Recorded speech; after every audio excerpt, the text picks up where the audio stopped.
Salut, salut, je vous retrouve pour une nouvelle vidéo et ce sera, je pense, la dernière vidéo nouvelle recette de cookidoo.fr. Donc cette fois-ci, je n'ai choisi que 2 recettes, tout simplement parce qu'il n'y avait pas de troisième qui me plaisait. Et pour commencer, j'ai choisi de tester une recette avec un fromage assez collant.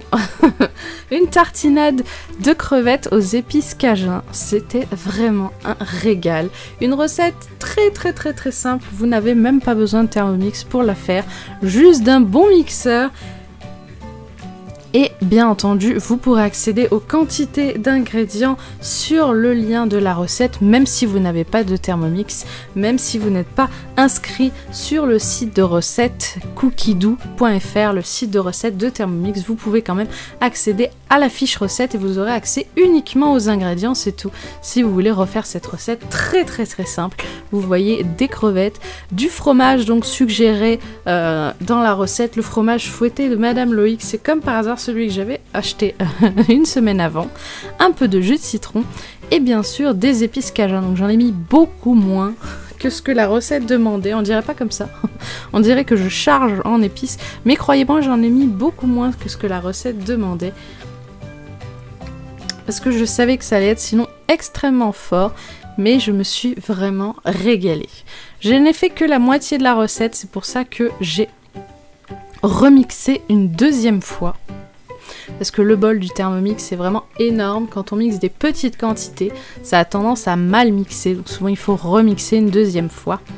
Et bien sûr, voilà, j'ai sorti du pain aux noix fait maison du congèle, parce que bien sûr, bah il faut, voilà, pour tartiner dessus un bon pain, et il me restait au congèle un pain aux noix, donc fait maison c'est encore mieux.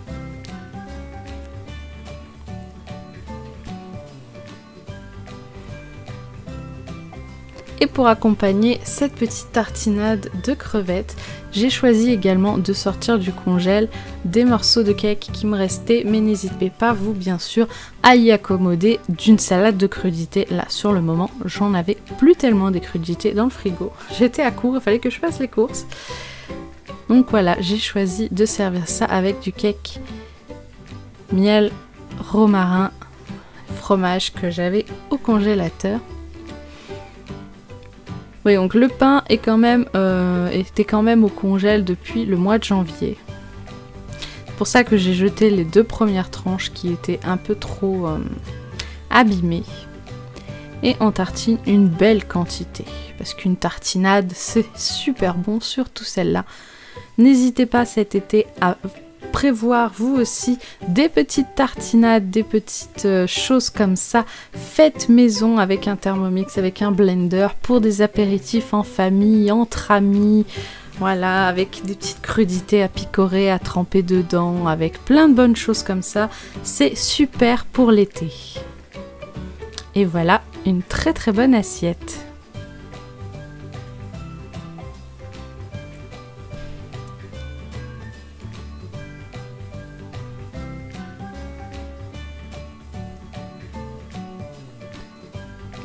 Pour cette deuxième recette, j'ai choisi cette fois de faire une recette sucrée et ce flan à la vanille de Bourbon me donnait très envie.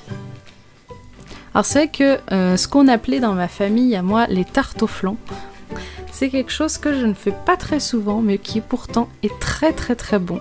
Alors ma maman avait comme astuce de mettre un petit peu de confiture au fond de la pâte. Avant de couler la crème pâtissière sur la pâte, elle mettait en tartine sur la pâte de la confiture. Ça faisait une petite couche de confiture en dessous du flan, entre la pâte et le flan. C'était vraiment très bon.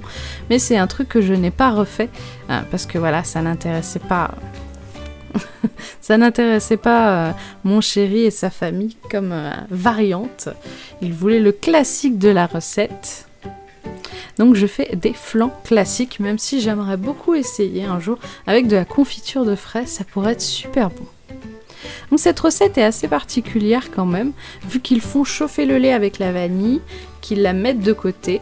Ensuite ils mélangent le reste des ingrédients, donc le sucre, les œufs, etc.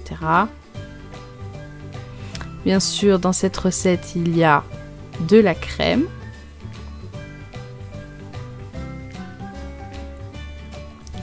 Et ensuite, pendant que tous ces ingrédients se mélangent, oui, ça fait beaucoup de crème fraîche. C'est une recette test, hein. Je ne l'avais jamais faite encore, vu qu'elle est nouvelle. Voilà, c'est une nouvelle recette. Bon, moi, la crème pâtissière, personnellement, j'aime bien faire celle du mode sauce, du mode automatique avec le TM6. Je trouve que le mode sauce est quand même un mode très très bien fait, qui cuit les sauces parfaitement. Maintenant, je ne fais ma béchamel qu'avec le mode sauce. Ce qui m'embête du coup, c'est que quand il faut que je fasse... par exemple des lasagnes où je fais et la bolognaise et la béchamel, bah je peux pas me servir du friend parce que la viande hachée, ben c'est trop lourd pour le friend, il peut pas tourner. Et ben le mode sauce n'est pas disponible sur le friend, donc ça je trouve ça dommage. Donc la particularité de cette recette, voilà, c'est qu'une fois que ça mélange les ingrédients, il faut verser le lait chaud qu'on a fait chauffer avant avec la vanille par le trou sur les couvercles en marche. C'est voilà, c'est assez particulier. Bon, voilà, j'ai tout versé quand j'ai vu qu'il restait que 10 secondes de mélange. Voilà, et ensuite, on relance la chauffe, le temps de cuisson final, voilà, la chauffe finale, pour faire la crème pâtissière. Donc une crème pâtissière quand même assez liquide dans cette recette par rapport à celle qui est faite avec le mode sauce. Et ensuite, on nous demande de laisser refroidir cette crème pâtissière au moins 25 minutes. Voilà, de la laisser refroidir à température ambiante 25 minutes. Et pendant ce temps, mettre la pâte au frigo. Donc la pâte que j'ai préparée avant, qui n'est pas demandée dans la recette, hein. Il faut juste une pâte brisée maison. Voilà, donc débrouillez-vous comme ça. Oui, souvent Thermomix, ils sont comme ça. Ah bah faites une pâte brisée, voilà, point. Elle comprend, elle n'est pas dans la recette, c'est dommage. Donc finalement, ma crème était tiède, mais ça suffit largement.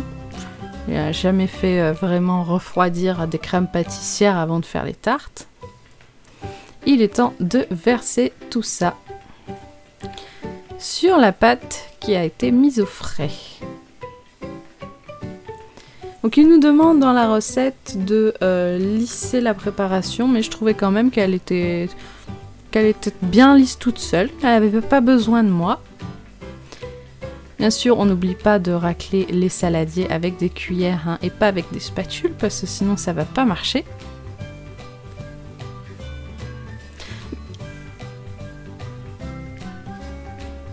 Et ensuite, eh ben, au four, pendant très longtemps.